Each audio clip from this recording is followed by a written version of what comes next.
أبناءنا الأحباب طلاب الصف الثالث المتوسط، السلام عليكم ورحمة الله وبركاته، وأهلا وسهلا بكم معنا في قناة المقداد محمد نصر، ومع مادة العلوم الوحدة الأولى الفصل الأول، فابقوا معي.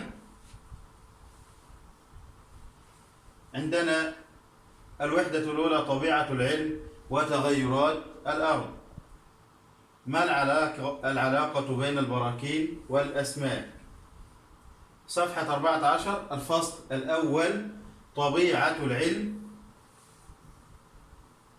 صفحة 14 العلم في المعمل. للعلم دور مهم في حياتك، فأنت محاط بمنتجات العلم وتطبيقاته، وقد تستخدم المهارات العلمية عند استقصاء العالم من حولك. ويستخدم العلماء في المختبرات الأدوات والمهارات العلمية للإجابة عن الأسئلة وبأسلوب أو وفق آلية حل المشكلات. دفتر العلوم: صف نشاطا علميا قمت به، وحدد خطوات الطريقة العلمية التي اتبعتها عند تنفيذ هذا النشاط. النشاط هو تعيين كثافة مكعب من الجليد. الخطوات: قمت باتباع الخطوات العلمية. ألاحظ أولا أن الجليد يطفو فوق سطح الماء. أكون فرضية وهي أن الجليد كثافته أقل من الماء. أختبر فرضيتي بقياس حجم مكعب الجليد. أحلل البيانات. الاستنتاج يؤيد فرضيتي. صفحة 15 التفكير الناقد. اكتب فقرة في دفتر العلوم توضح فيها أهمية استخدام أدوات القياس للحصول على معلومات دقيقة. استخدام أدوات القياس هي طريقة أكثر دقة، وكلما زاد تطور الأدوات زادت دقتها في القياس، ولا يستطيع الإنسان الاعتماد على حواسه في القياس لأن الحواس قد تكون خادعة. صفحة 18 الدرس الأول أسلوب العلم. العلم في المجتمع. صفحة 20 الشكل 3. من المهم أن تكتشف جميع المعلومات الأساسية عند حل المشكلة، وهناك مصادر مختلفة يمكن أن توفر مثل هذه المعلومات، أو يمكن أن توفر لك مثل هذه المعلومات. وضح كيف يمكن أن تجمع معلومات عن موضوع محدد. ما مصادر المعلومات التي قد تستخدمها؟ اجرأ البحث، أو الملاحظات الشخصية، أو الصحف، أو المجلات العلمية، أو الإنترنت. صفحة 21 الاستنتاج من الصور. الخطوات: 1. انظر إلى الشكلين 5 أو ألف أو 5 باء في أسفل الصفحة، ثم اكتب ملاحظاتك في دفتر العلوم. 2. سجل استنتاجاتك التي حصلت عليها في ضوء ملاحظاتك.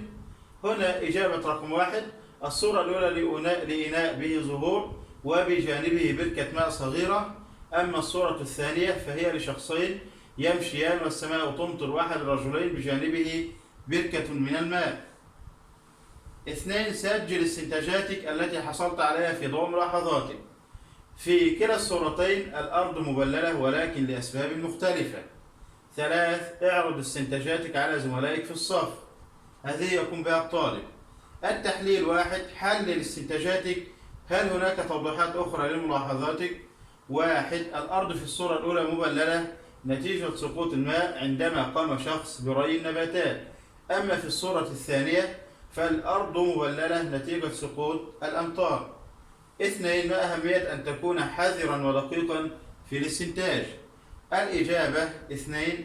لابد من الحصول على المعلومات الدقيقة والضرورية قبل الاستنتاج، وإلا قد يكون الاستنتاج خاطئ وغير صحيح. صفحة 22 ماذا قرأت؟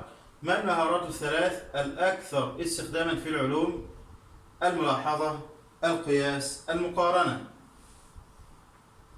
صفحة 22 أيضا الشكل 6 يقول هنا: وضح لماذا يراجع علماء آخرون أوراق البحوث قبل نشرها. ليتحققوا من وضوح البحث ودقته، وليعطوا تغذية راجعة متشابهة أو مشابهة لمراجعة نظرائهم. صفحة 23 ماذا قرأت؟ ما الطرائق المتبعة لتلخيص بيانات الاستقصاء؟ الإجابة جداول أو رسوم بيانية أو فقرات أو صور توضيحية. صفحة 23 أيضا اختبر نفسك. 1. استنتج لماذا يستخدم العلماء أدوات منها مقياس الحرارة والمسطرة المترية عند أخذ الملاحظات؟ الإجابة لأنها تحدد الملاحظات والبيانات التي يحصل عليها وتجعلها أكثر دقة. 2. حدد بعض المهارات المستخدمة في العلوم. سمي مهارة علمية استخدمتها اليوم. الإجابة الملاحظة والقياس والاستنتاج والمقارنة والتصنيف والرسم البياني. مقارنة علمية استخدمتها اليوم، هذه مهارة علمية استخدمتها اليوم، استخدمت المقارنة.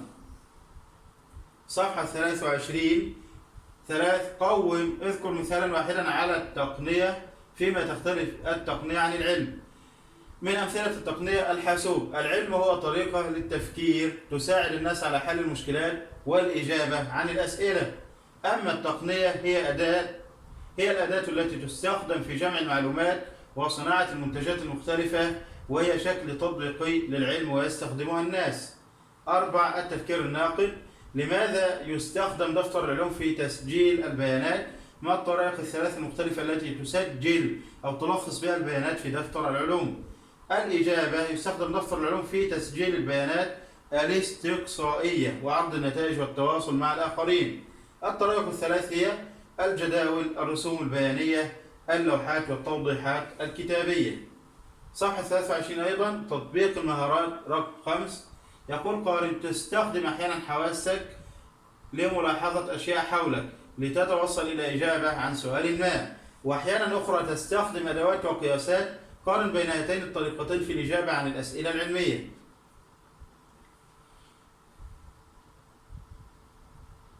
هنا رقم 5 طريقة استخدام الحواس. طريقة استخدام أدوات القياس. طريقة استخدام الحواس. الملاحظة باستخدام الحواس غير كافية لإعطاء صورة كاملة عما يحدث، كما أنها لا تعطي نتائج عالية الدقة، كما أنه يمكن أن تكون الحواس خادعة. الطريقة الثانية وهي طريقة استخدام أدوات القياس. هذه الطريقة تضمن أن تكون البيانات التي تحصل عليها مفيدة ودقيقة. رقم 6 واصل. سجل في دفتر العلوم 5 أشياء قمت بملاحظتها في غرفة صفك أو خارجها. هذه طبعا يقوم بها الطالب بنفسه. صفحة 24 الدرس الثاني عمل العلم. صفحة 25 الشكل 9. يمكن وصف الأشياء بالكلمات والأرقام. صف الأشياء الظاهرة في الصورة بالكلمات والأرقام. هذه الأشياء الظاهرة 3 تفاحات حمراء، دباسة، إناء به زرع. صفحة 25 أيضا 1. هل تدعم البيانات التي في الجدول توقعك؟ وإذا لم تدعم بياناتك توقعك فضع توقعا جديدا. رقم 1 توقعي هو ليس من الضروري أن تكون المدينة التي عدد سكانها أكبر تكون مساحتها أكبر. نعم تدعم البيانات توقعي، فالجدول لا يبين أي علاقة بين عدد السكان والمساحة. 2. ما البحث الآخر الذي يمكن أن تقوم به لدعم توقعك أو لتعديله إن لم يكن صحيحا؟ رقم 2 يجب أن يتم البحث عن إحصاءات عديدة لمدن مختلفة، ويمكن أيضا البحث عن اقتصاد المدن وتوزيع السكان في هذه المدن. صفحة 26 ماذا قرأت؟ ما الأسئلة التي يجب أن تفكر فيها عندما تخطط للاستقصاء؟ كيف أنفذ الاستقصاء؟ ما الخطوات التي استخدمتها أو ما الخطوات التي سأستخدمها؟ كيف أسجل البيانات أو أحللها؟ ما مقدار الزمن المطلوب؟ وما الأجهزة التي سأحتاج إليها؟ وغير ذلك من الأسئلة. صفحة 27 الشكل 11 يقول هذا العرض التقديمي منظم ومتقن ويبين بوضوح تصميم التجربة والبيانات. اعمل قائمة بمزايا هذا العرض تسهل قراءته واستيعابه. تم تحضير العرض التقديمي بوضوح. استغل الفراغ بصورة جيدة بالإضافة إلى استعمال الألوان المناسبة. تنقل أجزاء المشروعين اليمين إلى اليسار. صفحة 29 الجدول 2 تساعدك جداول البيانات على تنظيم ملاحظاتك ونتائجك. قدرة أوراق التنشيف على امتصاص الماء، قطرات الماء على الورقة، رقم المحاولة، النوع أ، النوع ب، النوع ج. هذه المحاولات يقوم بها الطالب بنفسه. صفحة 29 التحليل 1 هل امتصت قطع أوراق التنشيف كميات متساوية من الماء؟ 1 نقول لا، لم تمتص كميات متساوية. 2 إذا امتص أحد أنواع أوراق التنشيف ماء أكثر من غيره فهل يمكن أن تستنتج أن هذا النوع هو الذي يجب شراؤه؟ وضح إجابتك. 2 نقول لا، من الممكن ألا تمتص أوراق التنشيف الزيت جيدا أو قد تكون غالية الثمن. رقم 3 أي الطرائق العلمية استخدمت للمقارنة بين أوراق التنشيف في قدرتها على الامتصاص؟ رقم 3 نقول الملاحظة والمقارنة. صفحة 30 ماذا قرأت؟ لماذا يعد تواصل العلماء ونقل البيانات بينهم أمرا مهما لهم؟ نقول كذلك قد يتعلم العلماء الآخرون من المعلومات ويحصلوا على مدخلات من زملائهم العلماء، كما أن التواصل بين العلماء يعطي فرصة كبيرة للتطوير أكثر. صفحة 32 الشكل الثالث عشر في هذه التجربة اختبر أثر مضادين حيويين في نمو البكتيريا. المتغير المستقل هو نوع المضاد الحيوي. استخلص نتائج تتعلق بأثر المضادات الحيوية في البكتيريا اعتمادا على هذه الصورة. الإجابة المضاد الحيوي أ له تأثير والمضاد الحيوي ب ليس له تأثير. صفحة 33 الشكل السابع عشر راجع معلمك في خطة التجربة أكثر من مرة. وضح لماذا يجب أن تراجع معلمك أكثر من مرة. الإجابة للتأكد من أن التجربة تتناسب ومستوى الطلاب المعرفي وقدرتهم وأنه يمكن إنجازها بالوقت المحدد وضمن إرشادات السلامة. صفحة 33 أيضا ماذا قرأت؟ ما العينة الضابطة؟ هي العينة التي تعامل مثل باقي المجموعات التجريبية باستثناء المتغير المستقل لا يطبق عليها.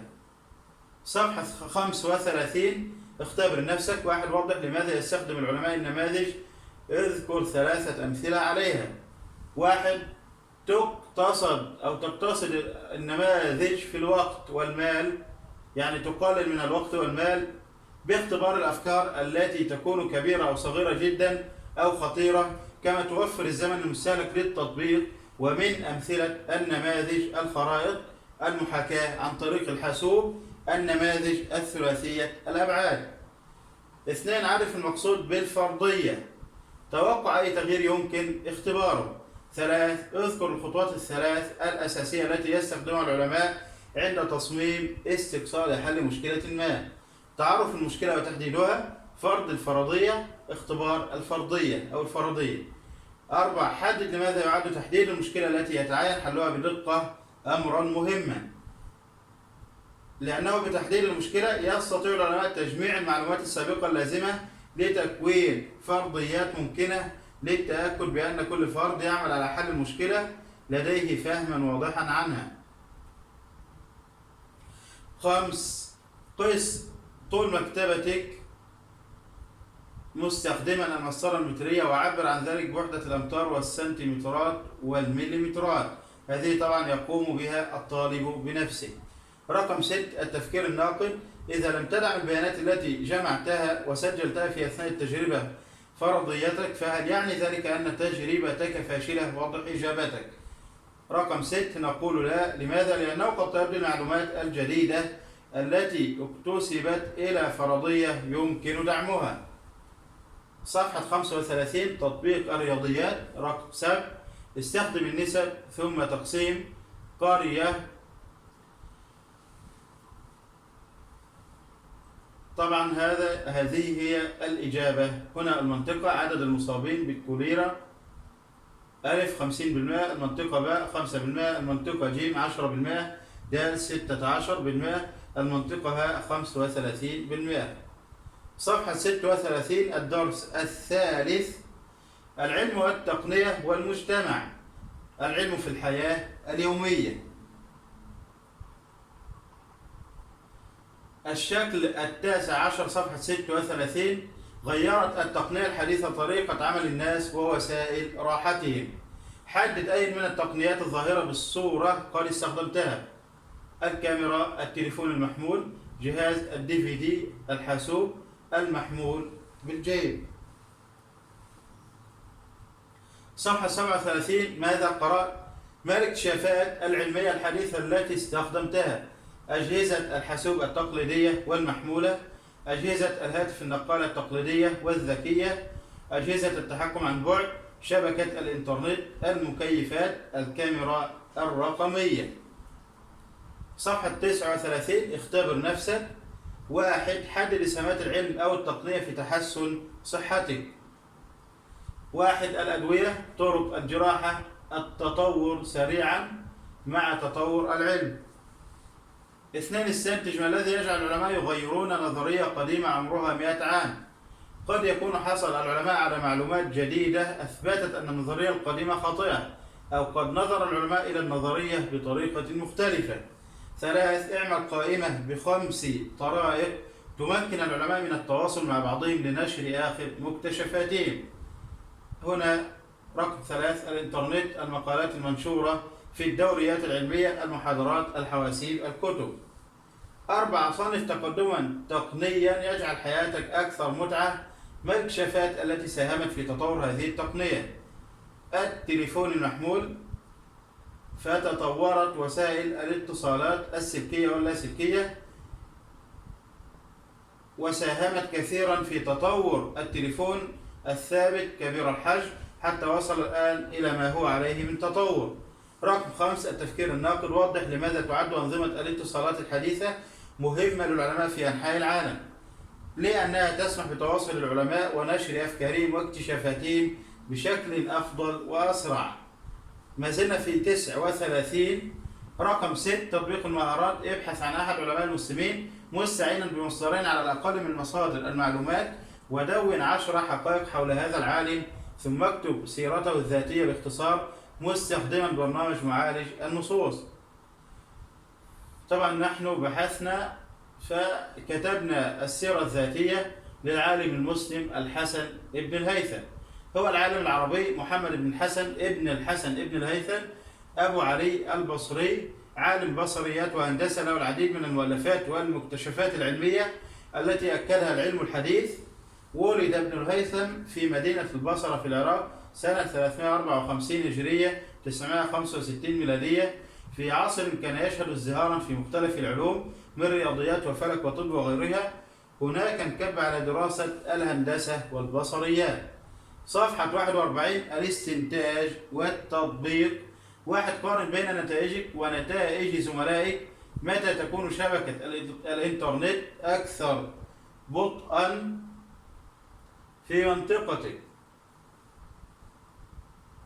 طبعا هذه يحددها الطالب. 2. استنتج ما العوامل التي قد تسبب اختلافا في نتائج طلاب صفك. اختلاف الحواسيب واختلاف طريقة اتصال كل منهما بشبكة الإنترنت. 3. توقع كيف تتأثر بياناتك إن نفذت هذه التجربة في وقت مختلف من السنة كإجازة الصيف مثلا. الإجابة: تختلف بياناتي لأن شبكة الإنترنت ستكون أكثر انشغالا بسبب تواجد الناس في منازلهم واستخدامهم للحواسيب. صفحة 42: أسئلة حول النص. 1. كيف يمكنك التأكد من صحة المعلومات الواردة في المقالة؟ 1. يكفي أن يكون الكاتب ثقة ويتميز بالصدق والأمانة حتى نثق في تلك المعلومات الواردة. 2. ما التلميحات الواردة في المقالة التي توضح رأي الكاتب حول أهمية البحيرة من الناحية البيئية؟